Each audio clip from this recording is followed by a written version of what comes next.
He was a mercenary and had his own principles. But on that day, a client tried to exploit and abuse him. This betrayal made him angry, and his revenge on that day will actually shock you. Welcome back to Paramount Recapped. I believe you are my friend, and I would really love to know your review about my content.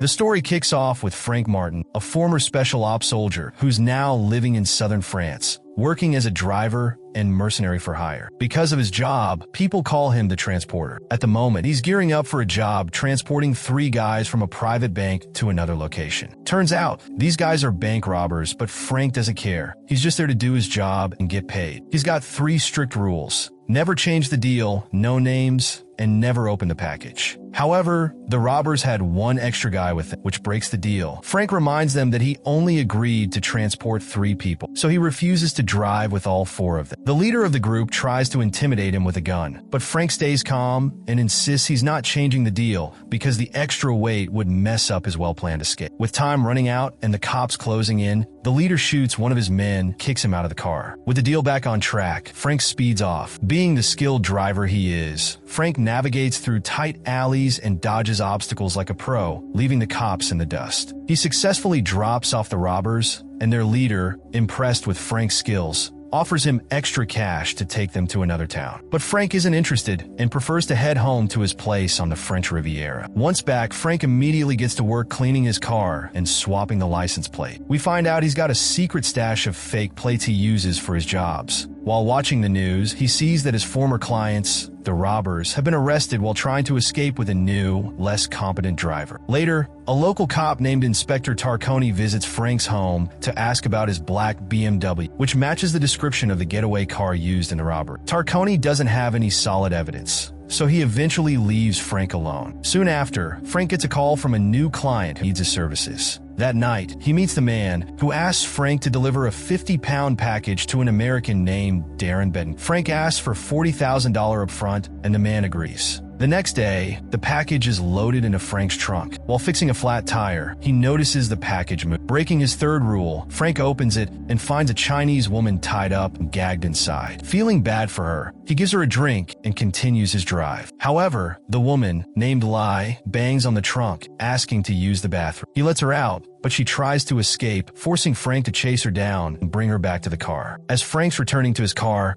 2 cops show up and see what's happened. To avoid any trouble, Frank knocks them out and stuffs them in the trunk with Lai, who has fainted by this point. After a long drive, Frank arrives at Betancourt's place and delivers the package as promised. When asked if he opened it, Frank lies and says he didn't. Just as he's about to leave, Betancourt offers him another job, delivering a suitcase. Since it's on the way back to Frank's house, he agrees. On the way, Frank stops to grab a bite and some drinks for the cops still in his trunk. But as he's about to get back in the car, it suddenly explodes, killing the 2 officers. Turns out Betancourt had planted a bomb in the suitcase, aiming to get rid of Frank and keep him quiet about the shipment he was carrying. Furious, Frank heads back to Betancourt's place, where he fights off a bunch of henchmen, killing and injuring several of them. While escaping in one of their vehicles, he finds Lai, still tied up and gagged in the back seat. At first, he leaves her in the middle of the road, but feeling guilty, he turns around and picks her up again. Frank takes Lai to his home, feeds her, and lets her stay the night. He tells her she needs to leave the next day. After Frank hits the sack, Lai sneaks through his stuff and learns he's ex-Air Force and a seriously skilled soldier. She starts thinking he might actually be a good guy. Meanwhile, Betancourt visits one of his henchmen in the hospital to figure out who attacked his place. When he finds out it was Frank, he kills the guy. The next morning, while Lai's making breakfast, Inspector Tarconi drops by Frank's house. He's suspicious since Frank's car was found torched nearby, along with the bodies of 2 cops in the trunk. Frank claims the car was stolen the day before while he was in the area. Tarconi isn't buying it, but Lai jumps in, pretending to be Frank's girlfriend and confirming his alibi. Without solid proof, Tarconi eventually leaves. Frank then tells Lai to leave his house. But before she can, Betancourt's men show up, spraying bullets everywhere. Frank rushes to get Lai to safety. Things escalate when Betancourt orders his guys to fire missiles at Frank's house. Luckily, Frank had a backup plan, an underwater tunnel with diving gear ready. He and Lai barely escaped through it, swimming to his next safe house. The following day, Frank and Lai are called in for questioning at police station. Tarconi grills Frank about the attack on his home, but Frank claims he was out swimming with Lai at the time and has no idea who did it. Tarconi remains doubtful, but the interrogation is cut short when his superior calls him away. Seizing the moment, Lai hacks into Tarconi's computer to dig up info on Betancourt, which she shares with Frank. Without enough evidence, Tarconi has to let them go. Betancourt still thinks Frank's dead, but Frank's ready to put an end to this mess. He suggests Lai start fresh and leave Betancourt behind, but she reveals that Betancourt is involved in human trafficking. He's holding 400 Chinese people, including her family, in shipping containers, planning to sell them into slavery. Moved by her story, Frank agrees to help. They head to Betancourt's office, where Frank takes out some guards and corners Betancourt, while Lai searches for paperwork about the containers. Betancourt tries to turn the tables, claiming that Lai's father, Kwai, is actually his partner in the human trafficking.